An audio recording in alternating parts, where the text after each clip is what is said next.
Tajami, tanya, jawab, mikir. Tajami terus pikiran Anda dengan kebenaran firman Tuhan dan itu yang akan mengubahkan hidup Anda.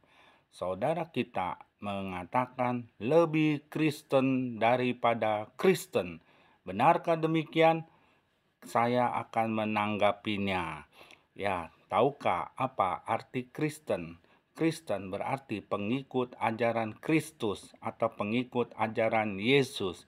Ajaran Yesus bukanlah agama, tetapi ajaran kebenaran, yaitu firman Tuhan yang adalah kebenaran. Kalau mau klaim lebih Kristen daripada Kristen, silakan saja, sah-sah saja.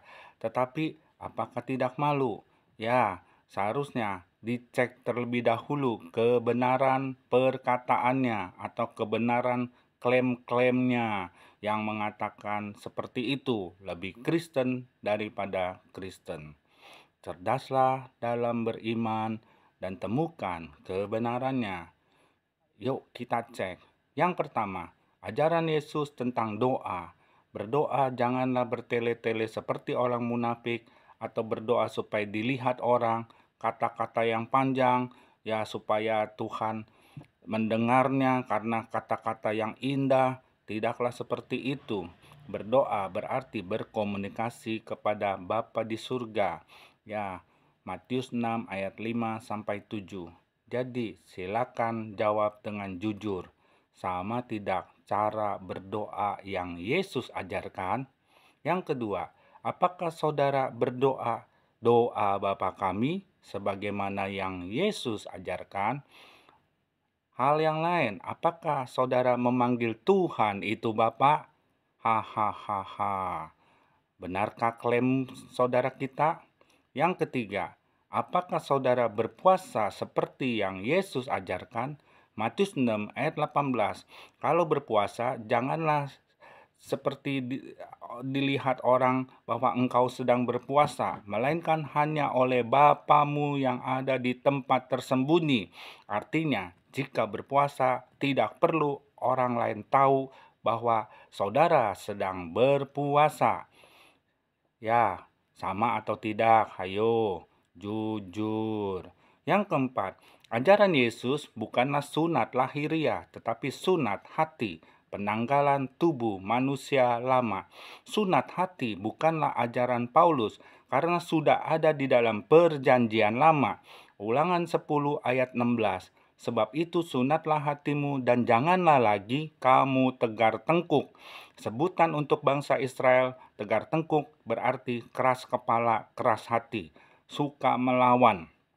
Jadi hati yang suka melawan, suka memberontak, biarlah itu dipotong supaya bersih, supaya menjadi hati yang murni. Kolose 2 ayat 11, dalam dia kamu telah disunat, bukan dengan sunat yang dilakukan oleh manusia, tetapi dengan sunat Kristus yang terdiri dari penanggalan akan tubuh yang berdosa.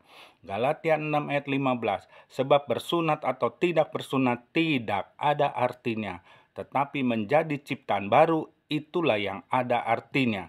Jadi sunat hati menurut ajaran Kristus adalah dilahirkan kembali, diciptakan kembali menjadi ciptaan yang baru. Yohanes 3 ayat 3 dan 5.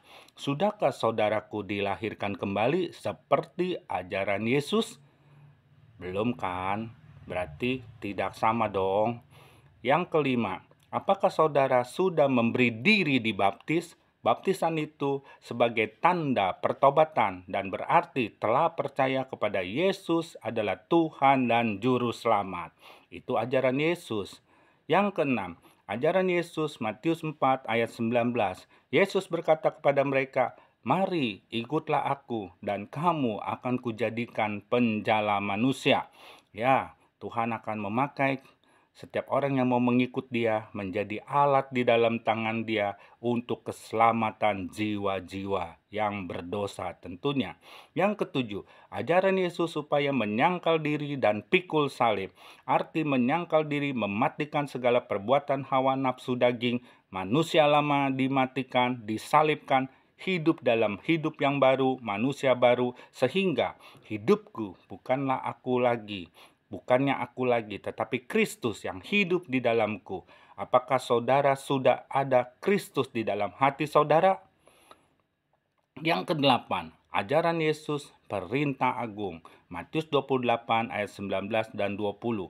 Karena itu, jadikanlah semua bangsa muridku dan baptislah mereka dalam nama Bapa dan Anak dan Roh Kudus, dan ajarlah mereka melakukan segala sesuatu yang telah kuperintahkan kepadamu, dan ketahuilah aku menyertai kamu senantiasa sampai kepada akhir zaman.